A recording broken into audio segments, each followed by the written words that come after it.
ब्रज बिसरत नाई, वृंदावन गोकुल वन उपवन, सघन कुंज की छाई। मैं पंकज कुमार, आज आप हिंदी क्लास में आज देखेंगे सूरदास जी का जीवन परिचय संक्षिप्त और उनके कुछ पद। जैसा कि आप बोर्ड पर देख रहे हैं, सूरदास जी का संक्षिप्त परिचय। इनका जन्म 1477 ईस्वी में हुआ था, मृत्यु 1583 ईस्वी में हुआ और इनका जन्म स्थान पुनक्ता। जन्म स्थान के विषय में भी मतभेद रहा है, विद्वान इनका अलग अलग मानते हैं। कोई दिल्ली के निकट से ही नामक स्थान मानता है, कोई आगरा से मथुरा जाने वाले मार्ग पर नक्ता नामक ग्राम में मानता है। इनके पिताजी रामदास सारस्वत थे।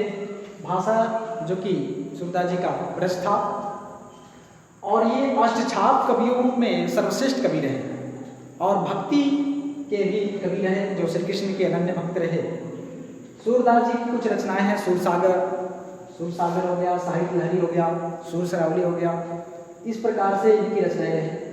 और हाँ, आगे देखते हैं अष्टछाप कवियों का नाम। ये सबसे महत्वपूर्ण प्रश्न है, इससे अक्सर ये हर परीक्षाओं में पूछता है इस क्वेश्चन से। तो मैं एक ट्रिक आपके सामने रखा हूँ, देखेंगे। कुश पर कृष्ण गोचर छम, कुश पर कृष्ण गोचर छम। इसमें कुश से पहला अक्षर जो है कुंभन दास हो जाएगा, स है स से सूरदास हो जाएगा, पर है पर से परमानंद दास हो जाएगा और कृष्ण है कृष्ण से कृष्णदास हो जाएगा। और फिर अगला अक्षर देखा है कि गो से गोवर्धन दास हो जाएगा, च से चतुर्भुज दास हो जाएगा, छ से छीत स्वामी हो जाएगा, न से नंद दास हो जाएगा। इस प्रकार से आप 8 कवियों का नाम आप देख सकते हैं। इसमें सर्वश्रेष्ठ कवि सूरदास जी थे। अब सूरदास जी के हम पहला जो हाई स्कूल बोर्ड में यूपी बोर्ड में दिया हुआ है पद, इसको देखते हैं। पद है, मैं अपनी सब गाय चरई हूँ, मैं अपनी सब गाय चरई हूँ, प्रात होत बन के संग जई हूँ, तेरे कहे न रही हूँ, मैं अपनी सब गाय चरई हूँ, ग्वाल बाल गाइन के भीतर न कहूँ डर नहीं लागत, आज न सोवो नंद दुहाई रहनी रहूंगो जागत, आज न सोवो नंद दुहाई रहनी रहूंगो जागत, और ग्वाल सब गाय चरई है, मैं घर में बैठो रही हूँ, सूर्य शाम तुम सोई रहो, अब प्रात जान मैं दई हूँ, मैं अपनी सब गाय चरई हूँ। तो श्री कृष्ण इसमें अपनी माता यशोदा से कहते हैं कि हे माँ, मैं भी अपनी सारी गायों को चराने जाऊंगा। जैसा कि हम इस पद का संदर्भ देख रहे हैं, प्रस्तुत पद्यांश हमारी पाठ्यपुस्तक काव्य संकलन के पद नामक पाठ से उद्धृत है, जिसके रचयिता सूरदास जी है। प्रसंग इसका क्या होगा? प्रसंग काव्य की व्याख्या से ही हो जाती है। जैसा कि इसमें पहले ही बता दूं कि इसमें श्री कृष्ण अपनी माता यशोदा से अपनी गायों को चराने का हट करते हैं, जिद करते हैं कि मैं भी अपनी गायों को चराने जाना चाहता हूँ। और इस प्रकार से इसमें माता से यह विनती रिक्वेस्ट है। व्याख्या देखते हैं। सूरदास जी कहते हैं कि श्री कृष्ण अपनी माता से कहते हैं कि हे माँ, मैं भी अपनी सब गायों को चराने जाऊंगा। ब्रज भाषा है, कह रहे हैं कि चरई हो, मैं भी चराने जाऊंगा।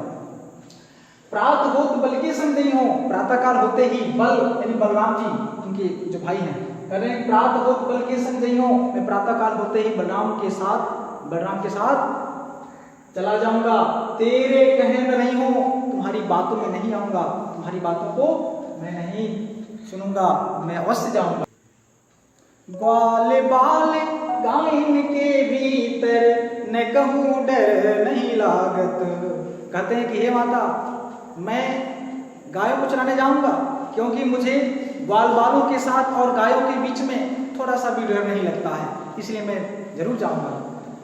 आज न सो नंद दुहाई रहनी रहूंगो जागत, और कहते कि मैं आज रात में सोऊंगा भी नहीं, आज रात भर जगूंगा, क्योंकि वो सोचते हैं कि अगर कहीं सो जाएंगे तो प्रातःकाल होते ही मैं उठ नहीं पाऊंगा और सभी ग्वाल वाले गाय लेकर चले जाएंगे। इसलिए कहते हैं कि आज न सो नंद दुहाई रहनी रहूंगो जागत। माता से कहते हैं कि हे माता, मैं नंद जी का सौगंध खाता हूँ, सौगंध लेता हूँ, मैं रात में सोऊंगा नहीं, मैं अवश्य प्रातःकाल होते ही गायों को चराने चला जाऊंगा।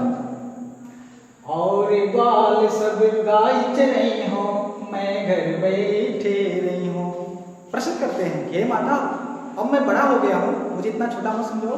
इसलिए कहते हैं कि क्या हे माता, ग्वाल बाल सब गाय चराई हो और सब ग्वाल वाले गाय चराएंगे, जो मुझसे छोटे हैं वह ग्वाले गाय चराने जाते हैं। मैं बड़ा हो गया हूँ तो मैं भी जाना चाहता हूँ, मैं भी जाऊंगा, क्या मैं घर में बैठा रहूंगा?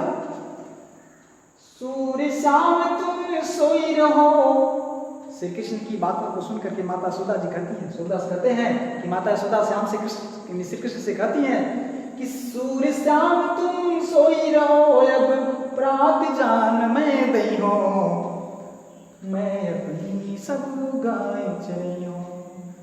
कहते हैं जब मैं घर में बैठा रहूंगा, बड़ा हो गया हूं, तब सुन लेकर श्री कृष्ण की बातों से माता यशोदा जी कहती हैं कि हे कान्हा, बहुत रात हो गई है, कम से कम इस समय तो सो जाओ, प्रातःकाल तुम्हें मैं अवश्य जाने दूंगी।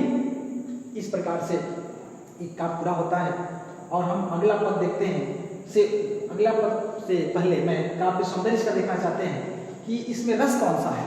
तो आप देख रहे हैं कि श्री कृष्ण की वात्सल्य रस जो दिखाई दे रहा है सामने, क्योंकि श्री कृष्ण के बाल्य स्वरूप का वर्णन है। जब श्री कृष्ण के बाल्य स्वरूप का वर्णन है, किसी का भी बाल्य स्वरूप का वर्णन होगा, यहाँ भक्ति की प्रकाष्ठा है और श्री कृष्ण बाल्य स्वरूप का है, तो बाल्य स्वरूप में वात्सल्य रस आ गया है।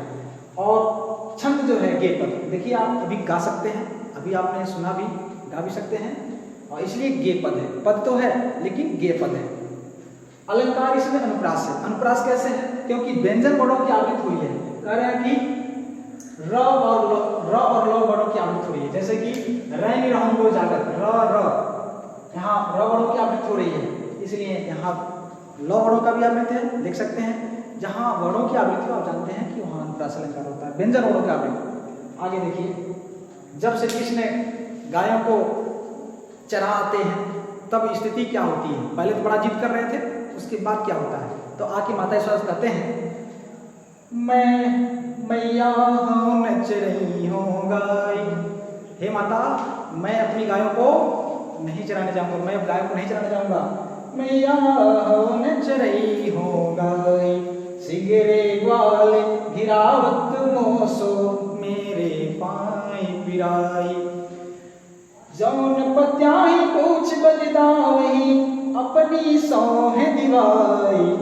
मैया हूँ नच रही हूँ गाय, यह सुनी माई जसोदा बालिनी, कारी दे तिरसाई। मैं बटवती अपने लड़का को, आवे मन बहराई। सूर्य सामने मेरे अति बालक, मारत ताहिर गाय। मैया हूँ नच रही हूँ गाय। इस प्रकार से इसकी व्याख्या लिखते हैं सूरदास जी, बड़ी भाव भरे हैं। हम लोग ब्रज के भाषा के चक्कर में, कैसी ये भाषा है, समझने के चक्कर में रस नहीं ले पाते हैं, आनंद नहीं ले पाते हैं। तो आनंद लेंगे, रस लेंगे। और कहते हैं कि मैया नच रही हूँ गाय। हे माता, अब मैं गाय नहीं चराने जाऊंगा। माता यशोदा ने कहा होगा, मन में सोचेंगे, अरे क्या हो गया, बड़ा जिद करता था, अब क्यों गाना नहीं चराएंगे? अर्थ देखिए, श्री कृष्ण जैसे कहते हैं, सूरदास जी कहते हैं कि, या कभी कहता है कि श्री कृष्ण अपनी माता से कहते हैं, हे माता, मैं अपनी गायों को नहीं चराने जाऊंगा। सिगरे वाल गिरावत मोसो, मेरे पाई पिरा।